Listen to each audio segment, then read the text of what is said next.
Everyone, hope you all are doing well. Chapter acid base and salt में last video में हमने properties of acid start की थी, जिसमें हमने टू टाइप्स की प्रॉपर्टीज की थी।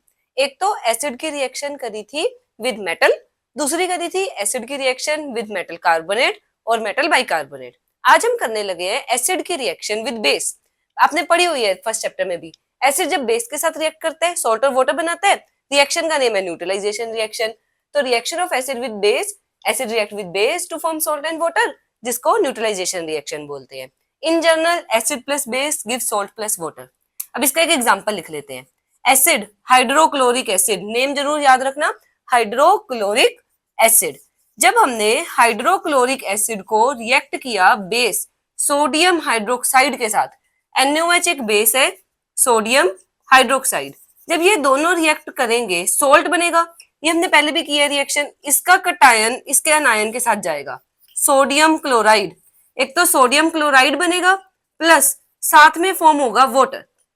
तो ये होगी न्यूट्रलाइजेशन रिएक्शन। रिएक्शन को बैलेंस कर लो, H1 और 1 2, यहाँ पर H2, oxygen 1 oxygen 1, Na1 Na1, Cl1 Cl1। Reaction balance है, ठीक है। Second reaction, reaction of acid with metallic oxide. अगर हम किसी मेटेलिक ऑक्साइड के साथ एसिड को रिएक्ट करवाते हैं तो सॉल्ट और वाटर बनते हैं, तो ये भी एक तरीके की न्यूट्रलाइजेशन रिएक्शन हुई। अब एसिड मेटल ऑक्साइड के साथ रिएक्ट कर रहे हैं, न्यूट्रलाइजेशन से कंपेयर करो। एसिड बेस के साथ रिएक्ट करते हैं, तो मेटल ऑक्साइड कौन से नेचर का हुआ? बेसिक। तो ये याद रखना, metallic oxides are basic in nature. जो मेटेलिक ऑक्साइड होते हैं वो नेचर में बेसिक होते हैं। एग्जाम्पल, एसिड ले रहे हैं HCl, हाइड्रोक्लोरिक एसिड, इसकी रिएक्शन कर रहे हैं सपोज कॉपर के ऑक्साइड के साथ। कॉपर ऑक्साइड का फॉर्मूला CuO, कैसे बना? Copper 2 positive, oxygen 2 negative, Chris cross करा, 2 से 2 कैंसल, CuO कॉपर ऑक्साइड के साथ रिएक्शन की, सॉल्ट बनने। इसका कटायन इसके अनायन के साथ कंबाइन करेगा, CuCl के साथ। Cu की valency 2, fluorine chlorine bromine iodine 1 valency, Chris cross करा, CuCl2 प्लस वाटर। अब ये जो CuCl2 है ना, इसका ब्लू ग्रीन कलर होता है, ये ब्लू ग्रीन कलर का कंपाउंड बनाता है।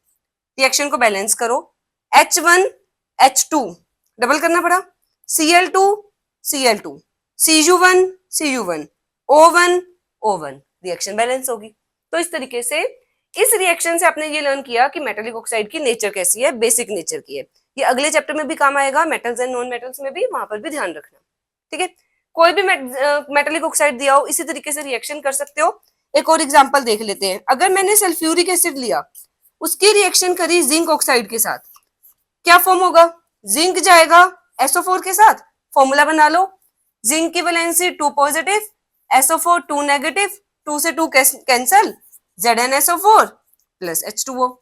अब बैलेंस कर लो, H2 H2, SO4 SO4, Zn oxygen, SO4 वाला तो ऑक्सीजन हो चुका है बैलेंस, ये ऑक्सीजन इस ऑक्सीजन के साथ बैलेंस है।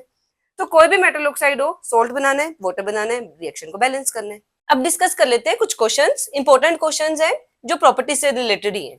फर्स्ट क्वेश्चन है, what happens when carbon dioxide gas is pass through lime water for shorter duration and B part for longer duration.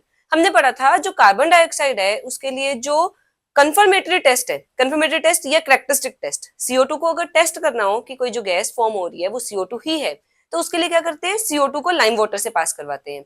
तो लाइम वाटर हो जाता है मिल्की, है ना। जब शॉर्टर ड्यूरेशन तक CO2 पास करवा रहे हैं तो लाइम वाटर मिल्की हो गया। बट फॉर लॉन्गर ड्यूरेशन, मतलब एक्सेस ऑफ CO2 जब पास करवा दिया जाए, ज्यादा CO2 पास करवा दिया जाए, तो जो मिल्कीनेस है वो डिसअपियर हो जाती है। तो हमें दोनों पार्ट के लिए एक तो रिएक्शन लिखनी है और दोनों की ऑब्जर्वेशन लिखनी है। सो आंसर करते हैं। First part, when CO2 gas is passed through lime water for shorter duration, अगर शॉर्टर ड्यूरेशन के लिए है, इट टर्न्स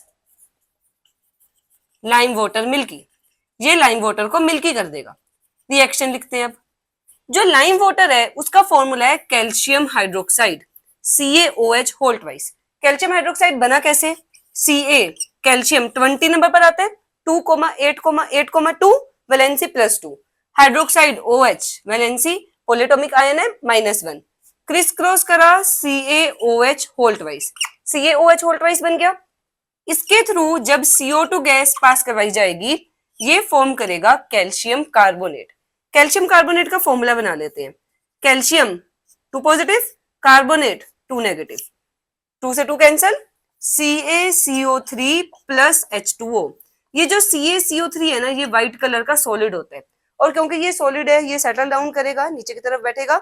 सॉलिड होने की वजह से इसका कलर आ रहा है जो ये मिल्कीनेस आ रही है। ठीक है, ब्रैकेट में S भी लिख सकते हो, S लिख देते हैं या एरो डाउन लगा दो। सॉलिड जो ये शो कर रहा है कि जो मिल्कीनेस है वो क्यों फॉर्म हो रही है। मिल्कीनेस फॉर्म होती है due to calcium carbonate. Reaction balance check करते हैं। Ca1 carbon 1 carbon 1, oxygen 2O2 4, 3 ये रहे ऑक्सीजन, एक ये रहा ऑक्सीजन, हाइड्रोजन 2 हाइड्रोजन 2, तो रिएक्शन बैलेंस्ड है। अब करते हैं सेकेंड पार्ट। सेकेंड पार्ट में उन्होंने बोला है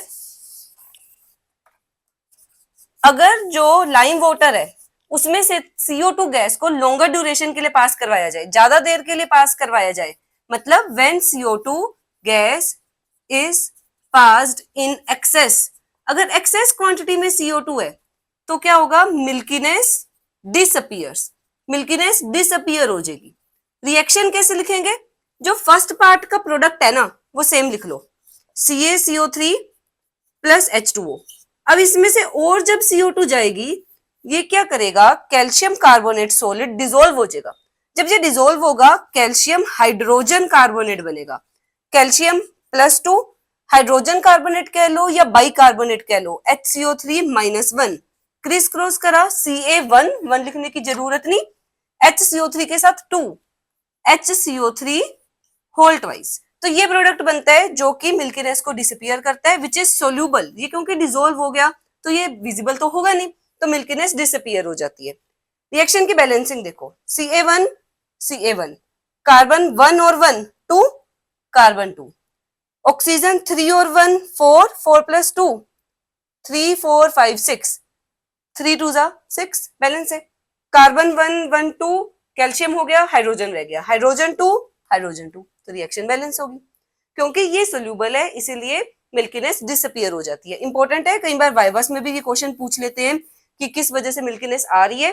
कैल्शियम कार्बोनेट की वजह से मिल्कीनेस आती है, कैल्शियम बाइकार्बोनेट या कैल्शियम हाइड्रोजन कार्बोनेट की वजह से डिसअपियर होती है। ठीक है, next question, why is it advise that acid should not be stored in metallic container. Acid को कभी भी मेटालिक कंटेनर में नहीं स्टोर करना चाहिए। क्यों? क्योंकि एसिड क्या करता है, मेटल के साथ रिएक्ट करता है। जब एसिड मेटल के साथ रिएक्ट करेगा हार्मफुल बाय प्रोडक्ट्स बनाता है जो कि हेल्थ के लिए भी नुकसान कर सकते हैं अगर हम उसको कंज्यूम कर रहे हैं, या मेटल के कंटेनर को खराब कर सकता है। तो आंसर आएगा acids are corrosive in nature, corrosive nature के, मेटल के साथ रिएक्ट करते हैं, हार्मफुल बाय प्रोडक्ट्स बनाते हैं, इसीलिए हमें मेटालिक कंटेनर में एसिड को स्टोर नहीं करना चाहिए। यही क्वेश्चन थोड़ा सा अगर कॉम्पिटेंसी बेस्ड देना हो, why curd should not be stored in metallic container, कभी भी कर्ड को या लेमन सब्सटेंसेस, लेमन पिकल हो गया या लेमन जूस हो गया, उसको मेटालिक कंटेनर में क्यों नहीं स्टोर करना चाहिए, क्योंकि इनके अंदर एसिड्स होते हैं। कर्ड के अंदर लैक्टिक एसिड होता है, सिट्रस फ्रूट्स के अंदर सिट्रिक एसिड होता है।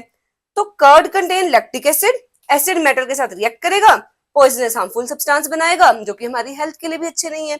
तो उस कर्ड को कंज्यूम नहीं करना, नहीं तो फूड पॉइजनिंग हो सकती है या और प्रॉब्लम्स क्रिएट हो सकती है। तो इसलिए कर्ड को कभी भी मेटालिक कंटेनर में स्टोर करके नहीं रखना चाहिए। अब कर लेते हैं Arrhenius definition of acid. Arrhenius के अकॉर्डिंग एसिड वो सब्सटेंसेस है जो H पॉजिटिव आयंस देते हैं अपने एक्वा सोल्यूशन में, जब हमने उनको पानी में डाल दिया। अगर हमने किसी सब्सटेंस को वाटर में डाला और वो डिसोशिएट कर रहा है, टूट रहा है और H पॉजिटिव आयंस दे रहे हैं, तब वो एसिड होगा। इसके अकॉर्डिंग एसिड को 2 कैटेगरीज में क्लासिफाई किया गया है। First strong acid, second weak acid. Strong acid वो एसिड है जो पूरी तरीके से डिसोशिएट होते हैं और large amount of H positive ions produce करते हैं। डिसोशिएट मतलब टूटना। वीक एसिड वो एसिड है जो पार्शली, फुली नहीं डिसोशिएट करते, पार्शली कुछ हद तक आयनाइज होते हैं, कुछ हद तक आयंस बनते हैं और small amount of H positive ions देते हैं। Example of strong acid HCl hydrochloric acid, H2SO4 sulphuric acid, HNO3 nitric acid. नाम तीनों के लर्न कर लो। दूसरी तरफ वीक एसिड के 2 एग्जांपल्स याद कर लो। CH3COOH, इसका नेम है एसिटिक एसिड। कहां पर प्रेजेंट होता है? विनेगर में। H2CO3 carbonic acid carbonated drinks में प्रेजेंट होते हैं। तो जब ये डिसोशिएट होगा, ध्यान से देखना, मैं जो ये स्ट्रॉन्ग एसिड है ना उनमें लगा रही हूँ फॉरवर्ड एरो, आगे की तरफ का एरो, बट जो वीक एसिड है उसमें मैं लगाऊंगी डबल साइडेड एरो, मतलब ये पूरी तरह डिसोशिएट नहीं होते। अब HCl को जब ब्रेक करना है, कटायन अलग कर दो, H पॉजिटिव कटायन बनेगा, Cl नेगेटिव अनायन बनेगा जब हम इसको वाटर में डालेंगे। ठीक है, H2SO4 को वाटर में डाला, H पॉजिटिव कटायन तो बनना ही है, SO4 2 नेगेटिव अनायन बनेगा।